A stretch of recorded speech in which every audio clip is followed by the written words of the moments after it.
Hello guys, study success online classes में आपका स्वागत है। तो आइए हम लोग आज ज्योग्राफी का एक टॉपिक है एटमॉस्फेयर, वायुमंडल, उसके बारे में हम लोग इस वीडियो में विशेष रूप से चर्चा करते हैं।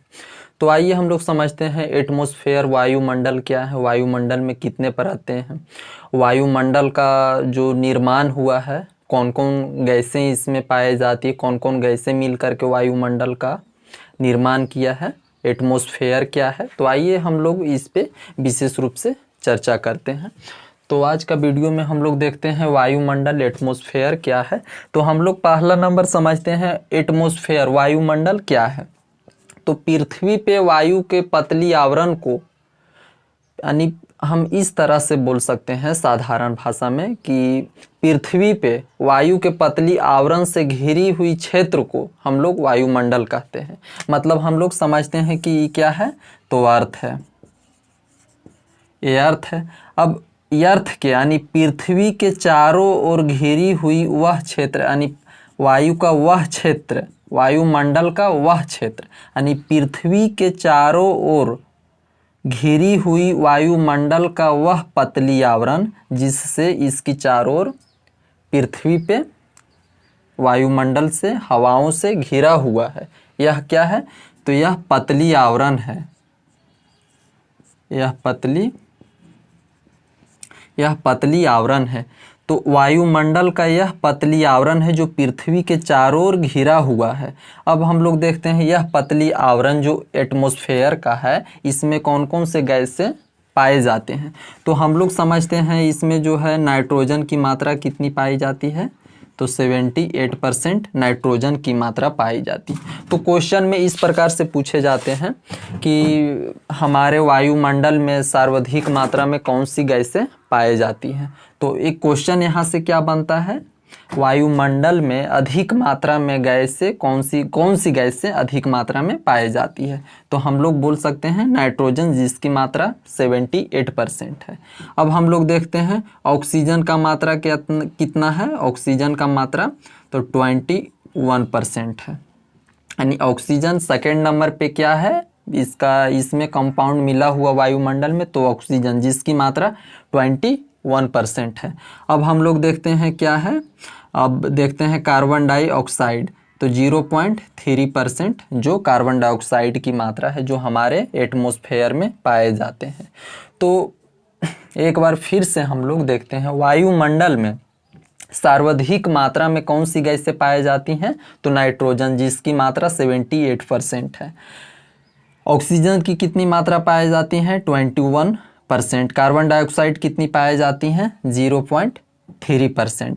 अब इनर्ट गैस एक कौन गैस है, तो एक आर्गन गैस है, एक आर्गन जिसकी संख्या 93% पाए जाती हैं, जो कि इनर्ट गैस है। इनर्ट गैस हमारे वायुमंडल में अक्रिय गैस कौन सी पाई जाती है, तो आर्गन जिसकी संख्या 0.93%, यानी 0.93% आर्गन की मात्रा होती है। तो हम लोग समझ गए हैं कि वायुमंडल में विभिन्न गैसों का एक समूह है। वायुमंडल क्या है, तो विभिन्न गैसों का एक समूह है। तो हम लोग समझते हैं ये क्या है, ये क्या है, स्थल मंडल है, जल मंडल है, ये क्या है,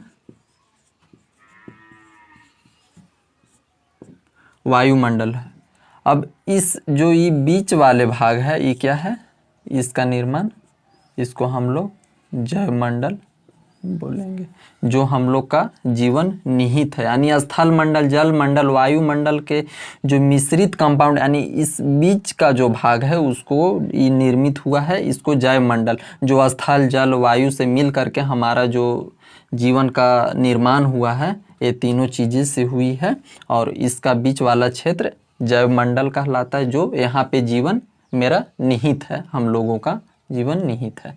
तो हम लोग समझ गए। आज हम लोग पढ़ रहे हैं वायुमंडल के बारे में। नेक्स्ट वीडियो में देखेंगे स्थल मंडल, और सेकंड में जल मंडल का हम लोग देखेंगे। तो आज हम लोग वायुमंडल के बारे में पढ़ रहे हैं। वायुमंडल का एक बार फिर से डिफिनेशन देखते हैं। वायुमंडल क्या है, तो पृथ्वी पे पाए जाने वाले पृथ्वी पे पाए जाने वाले हवाओं का यानी वायु का पतली आवरण को हम लोग वायुमंडल कहते हैं, जो पृथ्वी पे चारों ओर घिरा हुआ है पतली आवरण। तो हम लोग यहाँ देख सकते हैं कि अर्थ है, अर्थ के चारों ओर जो है वायु का पतली आवरण से घिरा हुआ है। इस पतली आवरण को हम लोग वायुमंडल कहते हैं। वायुमंडल में कौन कौन सी गैसें पाई जाती हैं? तो नाइट्रोजन 78% है, ऑक्सीजन 21%, कार्बन डाइऑक्साइड 0.3%, आर्गन कितना है? तो 0.93% है।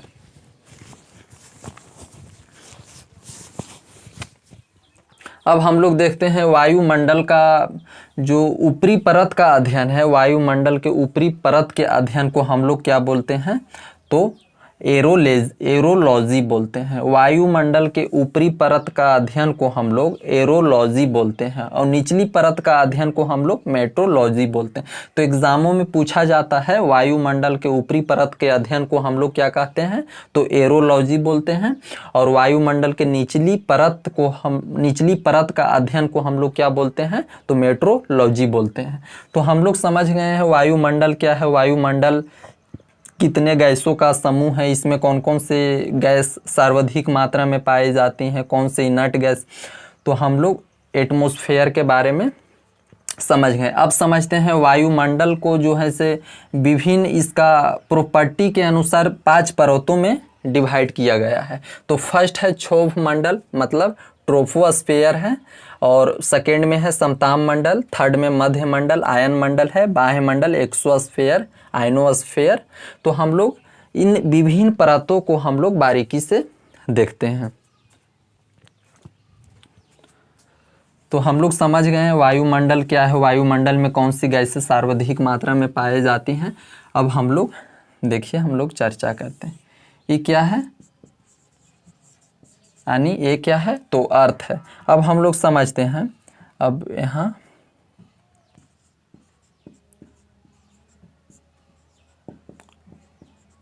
क्षोभ मंडल। तो हम लोग इन क्षोभ वायुमंडल का जो विभिन्न परत है, वायु का विभिन्न परत है, कितने प्रकार की हैं, उनको हम लोग बारीकी से देखते हैं। तो पृथ्वी का नज़दीक का मंडल क्या है? क्षोभ मंडल है। इसकी ऊंचाई कितना है? तो 18 किलोमीटर। यानी अब पूछा जाता है कि क्षोभ मंडल का पृथ्वी के ध्रुवीय क्षेत्र में इसकी लंबाई कितनी है? तो 8 किलोमीटर है। और विषुवतीय क्षेत्र में कितना है? तो 18 किलोमीटर इसकी ऊंचाई है। 8 किलोमीटर ध्रुवीय क्षेत्र में इसकी ऊंचाई है, और विषुवतीय क्षेत्र में कितना इसका फैलाव है? तो 18 किलोमीटर है। तो हम लोग समझ गए। अब हम लोग यहाँ से क्वेश्चन बनता है, क्षोभ मंडल पृथ्वी के नज़दीक का मंडल कौन मंडल है? तो क्षोभ मंडल है। यानी इनसे क्वेश्चन पूछा जाता है अधिकतर एग्जामों में, स्टेट पीसीएस, दिल्ली पुलिस, इन सारे एग्जामों में पूछा जाता है कि पृथ्वी का निचली भाग कौन सा मंडल से बना हुआ है। इस तरह से क्वेश्चन पूछा जाता है। और पूछा जाता है पृथ्वी का निचली मंडल को, पृथ्वी के नज़दीक के मंडल कौन सा मंडल है? तो क्षोभ मंडल है।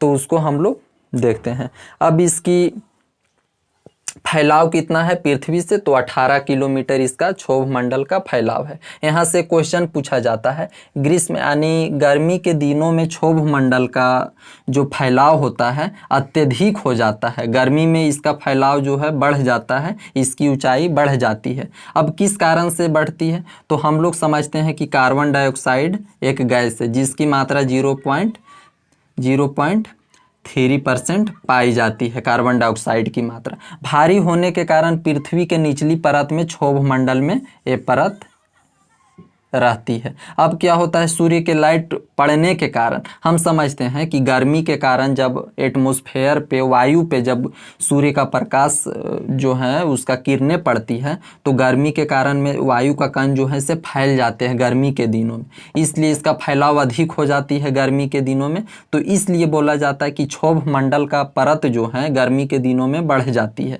तो यही कारण है।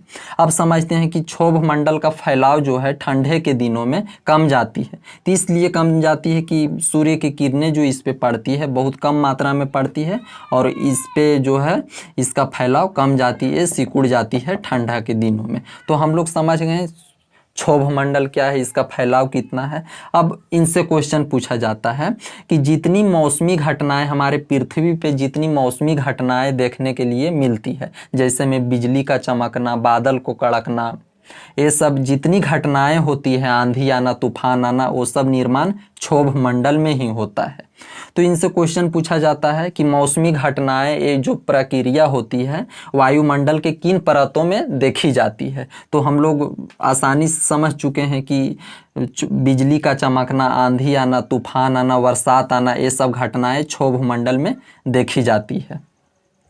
अब क्या होता है, क्षोभ मंडल में हम 1 किलोमीटर के ऊंचाई पर जाने पर, यानी 1 किलोमीटर ऊंचाई जाने पर क्षोभ मंडल में पृथ्वी से 1 किलोमीटर ऊंचाई तक जाने पर इसमें क्या होता है, 6.4 डिग्री सेंटीग्रेड तापमान जो है, टेम्परेचर इंक्रीज कर जाती है, घट जाती है। अब घटने का कारण क्या है, तो हम लोग जानते हैं कि कार्बन डाइऑक्साइड अधिक मात्रा में यहाँ पाए जाते हैं। कार्बन डाइऑक्साइड का जो है ये गैस भारी होने का कारण निचली परत में पाई जाती। अब क्या होता है, इनसे सूर्य की किरणें, जब सूर्य से किरणें जो रे आती है वो यहाँ पड़ करके कुछ पृथ्वी पर, कुछ इनसे रिफ्लेक्ट होती है। तो यहाँ आने के कारण अब क्या होता है कि इनसे जब पृथ्वी से रिफ्लेक्ट होने लगती है सूर्य की किरणें, तो ये कार्बन डाइऑक्साइड रोक लेती है, और रोकने के कारण यहाँ टेम्परेचर की मात्रा जो है से सीमित, जितना चाहिए उतना बना रहता है। अब 1 किलोमीटर ऊंचाई, धीरे धीरे इसका ऊंचाई जाने पर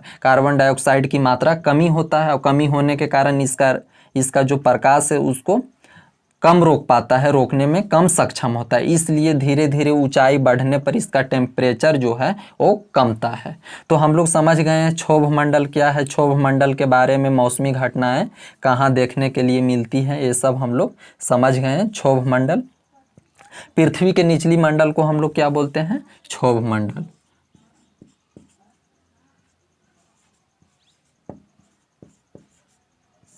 क्षोभ मंडल, इसको इंग्लिश में ट्रोपोस्फेयर बोला जाता है। इंग्लिश में क्या बोला जाता है, ट्रोपोस्फेयर बोला जाता है, जिसकी ऊंचाई यानी 18 किलोमीटर है। यानी इसका क्षोभ मंडल का ध्रुवीय क्षेत्र में इसकी फैलाव कितना है, 8 किलोमीटर, विषुवतीय क्षेत्र में इसका फैलाव कितना है, तो 18 किलोमीटर। अब क्षोभ मंडल से हम लोग देखते हैं कौन मंडल है, तो समताप मंडल है। कौन मंडल है, समताप मंडल है, जिसको स्ट्रेटोस्फेयर बोले जाते हैं। इंग्लिश में क्या बोलते हैं, स्ट्रेटोस्फेयर बोलते हैं। इसका फैलाव कितना है, तो 18 टू यानी 50 किलोमीटर है। अब इनसे क्वेश्चन पूछे जाते हैं, सप्ताह मंडल से कौन से क्वेश्चन पूछे जाते हैं, तो इनसे एक दो क्वेश्चन बनता है। मौसमी घटनाएं, आंधी का आना, तूफान का आना, बादलों का गड़गड़ाना, बिजली का चमकना, ये सारी मौसमी समस्याएं जो होती है इनमें नहीं देखी जाती है, यानी मौसमी समस्याएं नहीं देखी जाती है। अब समताप मंडल में क्या होता है, मौसमी समस्याएं नहीं होने के कारण इसको आदर्श मंडल माना जाता है, इसलिए कि यहाँ पे आसानी से वायुयान उड़ाए जाते हैं। जितने भी जो हैं वायुयान जो हैं यहाँ आसानी से उड़ाए जाते हैं। अब इसलिए आसानी से उड़ाए जाते हैं कि इसमें मौसमी घटनाएं नहीं होती है। मौसमी घटनाएं जहाँ पे, अगर न्यूज़पेपर में हम लोग पढ़े हैं, न्यूज़पेपर में इनसे कुछ समस्याएं आती है कि मौसम ख़राब होने के कारण वायुयान जो है टकरा गए, ये हो गए, तो हम लोग समझते हैं समताप मंडल में क्या होता है, तो मौसमी घटनाएं नहीं होने के कारण वायुयान यहाँ इस मंडल में आसानी से उड़ाए जाते हैं। तो वायुयान की जो उड़ान होती है इसी मंडल में, समताप मंडल में होती है, और मौसमी घटनाएं समताप मंडल में नहीं होती है। इनसे क्वेश्चन पूछा जाता है इसकी फैलाव कितना है, तो 18 टू 50 किलोमीटर, 18 से 50 किलोमीटर, यानी पृथ्वी का लेयर क्षोभ मंडल का 18 और फिर 18 से 50 किलोमीटर समताप मंडल हो गया। अब हम लोग देखते हैं मध्य मंडल।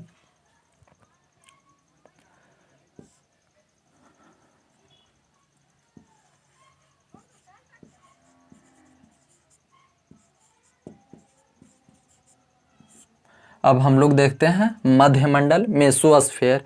तो अब एक चीज़ इसमें और देखा जाता है समताप मंडल। समताप मंडल में जो होता है 35 किलोमीटर ऊंचाई तक, यानी 35 किलोमीटर तक जो है क्या ओजोन परत O3 पाया जाता है। अब O3 का काम क्या है, तो सूर्य से यानी सन से जो किरणें इससे आती है, यह एक पर ओजोन परत क्या है, तो ओजोन परत जो है एक तरह का गैस का एक समूह है, एक गैस का फैलाव है, वही क्या है ओजोन परत है।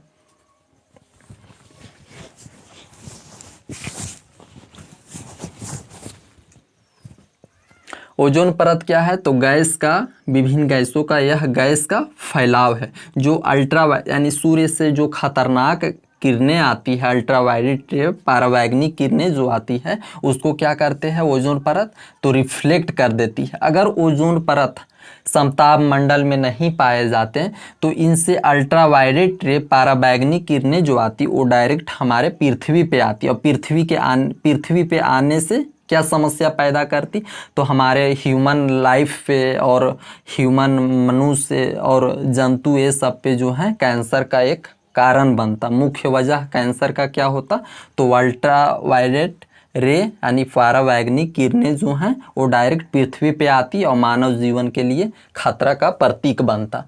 तो हम लोग समझते हैं ओजोन परत का यहाँ, अब समझते हैं ओजोन परत का छिद्र होने का कारण क्या है, फ्रीज ये सब हमारे पृथ्वी पे कार्बन डाइऑक्साइड अधिक मात्रा में निकलती है, क्लोरोफ्लोरोकार्बन्स यानी CFC जो निकलती है वो अत्यधिक मात्रा में इसको प्रदूषित कर रही है और छिद्र धीरे धीरे करते जा रही है।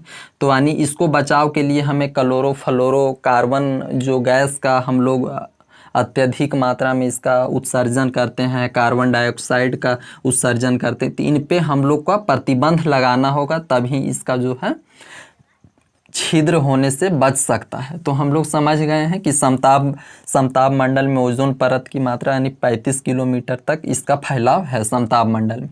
अब मध्य मंडल से 2 क्वेश्चन पूछे जाते हैं, यानी उल्का पिंड जैसी समस्याएं जो होती है, तो हम लोग समझते हैं उल्का पिंड क्या है। पहला नंबर समझते हैं मध्य मंडल, यानी 50 to 80 किलोमीटर, इसका फैलाव कितना है 50 to 80 किलोमीटर, यानी पृथ्वी से 50 to 80 किलोमीटर तक मध्य मंडल पाए जाते हैं। तो हम लोग इस तरह से याद रखते हैं, पृथ्वी के नज़दीक का मंडल क्षोभ मंडल है जिसकी फैलाव 18 किलोमीटर है, क्षोभ मंडल से समताप मंडल, और बीच वाले ये हैं तो मध्य मंडल यानी मिडिल मध्य मंडल जिसका फैलाव 50 to 80 किलोमीटर है।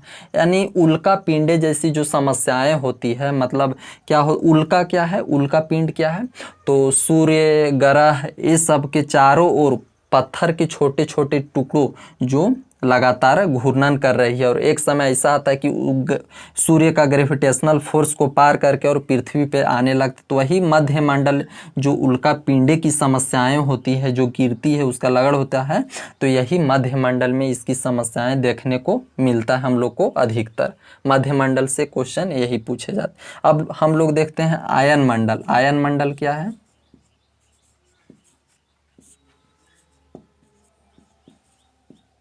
अब आयन मंडल हम लोग देखते हैं। तो आयन मंडल 80 to 80 प्लस 600 यानी 40 किलोमीटर तक आयन मंडल है। तो हम लोग अब रुक जाइए, यहाँ से हम लोग देखते हैं क्या है आयन मंडल।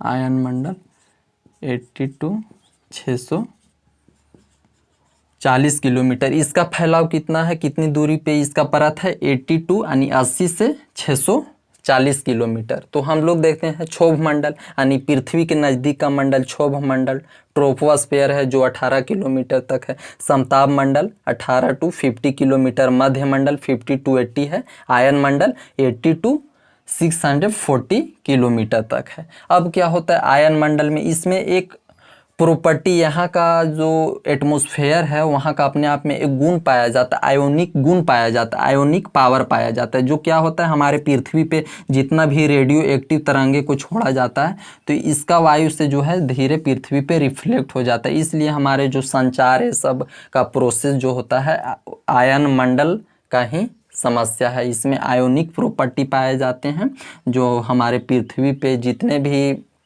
अल्ट्रावायलेट रे ये सब इत्यादि छोड़े जाते हैं, तो इनका वायु से धीरे यहाँ पे पृथ्वी पे रिफ्लेक्ट हो जाती है। तो आयन मंडल से हम लोग यह क्वेश्चन को निर्माण किए हैं और इसका फैलाव 80 to 640 किलोमीटर है। अब हम लोग देखते हैं एक्सोमंडल यानी बाह्य मंडल के बारे में हम लोग समझते हैं।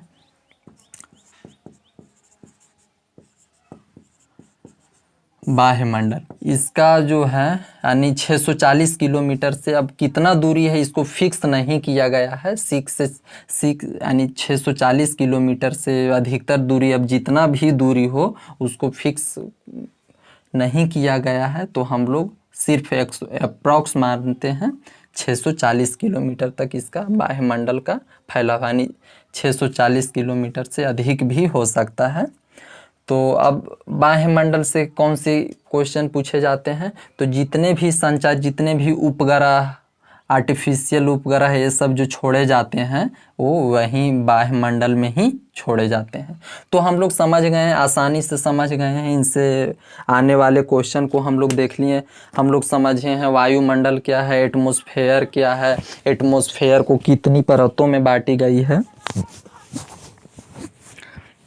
प्रॉपर्टी एटमॉस्फेयर को प्रॉपर्टी के अनुसार कितने परतों में बांटी गई है, वो सारे हम लोग देख लिए हैं। वायुमंडल का डिफिनेशन हम लोग समझ गए हैं। क्षोभ मंडल क्या है इसके बारे में समझ गए, समताप मंडल क्या है, मध्य मंडल क्या है, आयन मंडल क्या है, और बाह्य मंडल एक्सोस्फेयर क्या है, ये सब हम लोग आसानी से समझ गए।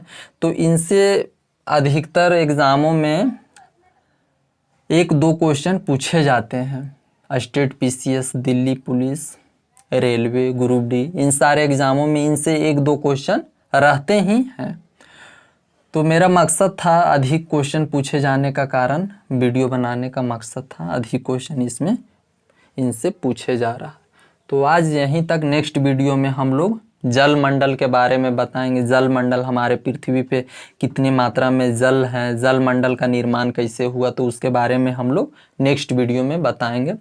तो आज यहीं तक। अगर वीडियो अच्छा लगे तो शेयर, लाइक एंड चैनल को सब्सक्राइब करें। जय हिंद, जय भारत।